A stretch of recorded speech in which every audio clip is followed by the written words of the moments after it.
Namo tasse bhagavato arahato samma sambuddhasse. Namo tasse bhagavato arahato samma sambuddhasse. Namo tasse bhagavato arahato samma sambuddhasse. We will be continuing our discussion on the Ratana Sutta, the discourse on the jewels. And today we will be talking about the last two jewels in the sutta, that being the third jewel of the Buddha and the seventh jewel of the Sangha. Let us begin by reciting these two jewels. Varo varanyo varado varaharo anuttaro dhamme varang adesai idampi buddhe ratanang panitang etena satchena suvatti hotu kinang puranang navam natti sangbhavang viratta chitta ayati ke bhavasming te kina bija avirul hichanda nibbanti tirayatayang padipo idampi sanghe ratanang panitang etena satchena suvatti hotu. That first jewel, the third jewel on the Buddha, speaks of the Buddha's immense compassion for giving us the Dhamma. And more specifically, it calls him excellent.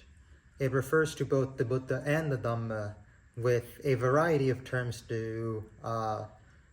and epithets to essentially describe the Buddha's excellence as well as the excellence of the Dhamma, because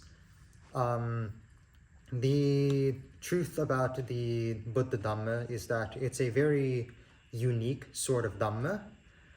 It is a Dhamma which, of course, only the Buddha can expound to us, but it's a Dhamma that is very easy to corrupt, and it's also a Dhamma that's very easy to misunderstand and just miss entirely.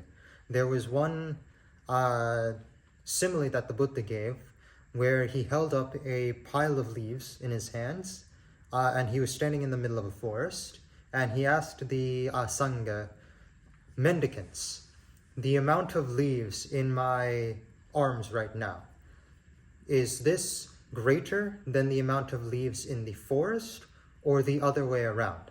And of course the monks answered, the amount of leaves in the forest are far greater than the amount of leaves in the Buddha's hands right now. And the Buddha says, indeed it is so. In the same way, the Buddha Dhamma that I have expounded here is just like the amount of leaves that I have here in comparison to the amount of Dhamma that I know to be true and the amount of Dhamma that is taught elsewhere. This is the only Dhamma that I have taught because it is the only one that is important for the ending of suffering. The Buddha gave us not only an excellent teaching and a very clear teaching, but he gave us a succinct teaching too. He didn't waste his time with any useless questions. He didn't waste his time with any pandering. Instead, he gave us exactly what we need in order to attain Nibbana. And that is what makes this doctrine so excellent. The second jewel here, the seventh jewel on the Sangha, speaks specifically of the Arahants, those who have done what has to be done and fully accomplished their goal in attaining Nibbana, attaining enlightenment. The jewel starts by stating that their past is extinct, a fresh becoming there is not. So, of course, the fresh becoming there is not makes sense. We know that there's no next birth for an Arahant, but their past is extinct is an important point to note, because any past karma that they have done, no matter how strong or no matter how weak, all of it is going to fruit in this very last life, because there's nowhere else for it to fruit.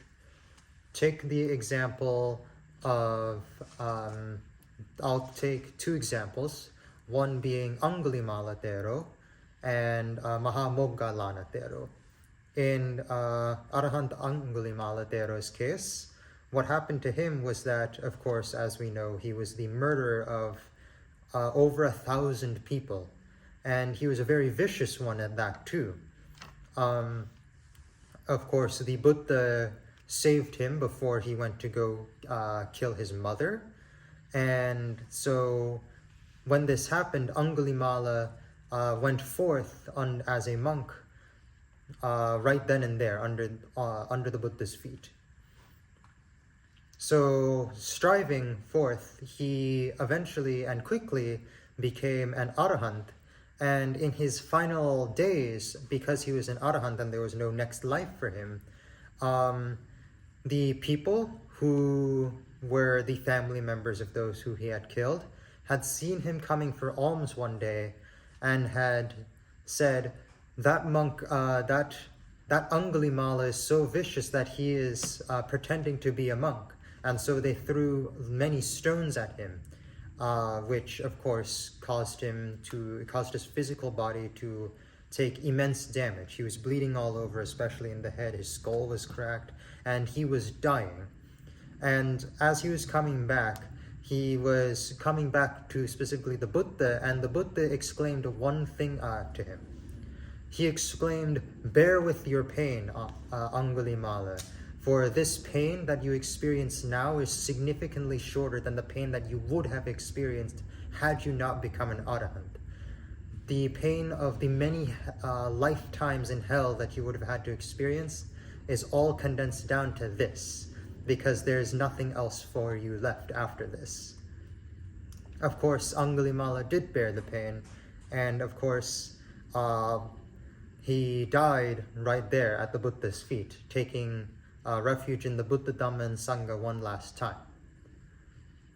The next example is Mahamoggalana Tero, who also was an arahant, and he also had committed a great deed. In his many eons ago, for him, he had murdered his parents, both of them, and of course, such a thing is such a strong bad karma that one, it sent him to hell for the immediate life after that, for many eons of suffering in that hell, and even after he escaped from that hell, he was forced to deal with the pain of having to be killed by bandits for nearly every birth beyond that. We don't know how long that karma would have lasted, but what matters is that he had attained arahantship before that karma would have expired, no matter how long it would have been. So because he attained arahanthood by then, he was stuck in such a way where his death was destined to be at the hands of bandits. And so he was residing in a hut in a forest, and some bandits who were hired by a rival Jain ascetic group had come to kill him, and Moggalana Hamdaru had noticed this. So for 6 days, he had essentially hidden himself using his great psychic powers. But one day, on that 7th day, he was suddenly unable to use his powers, and he realized this is the fruit of this karma, and this is the last time that karma will fruit. And so he was forced to let them kill him in this way, even though that would enact a terrible karma for them. There was no other way that he could have died. And so as such, for all arahants, they simply accept this, because taking whatever bad karma would fruit then is significantly better than having to deal with any second, third, no matter how long number of births. This jewel also then goes on to state that, once again, their minds are not attracted to a future birth. And alongside this, their desires do not grow. There's no seed for their desires to grow. Bija is notably the word for seed, in this case being used to signify the growth. There's no more karma for them to produce. There's no more seeds that they will plant for any future birth, for anything to happen. And that is the ultimate bliss of the Arahant. They have no more seeds left to plant. Therefore, they have nothing left to bear fruit to. And the Buddha compares this to a lamp going out, once and for all, the final extinguishment as their last death.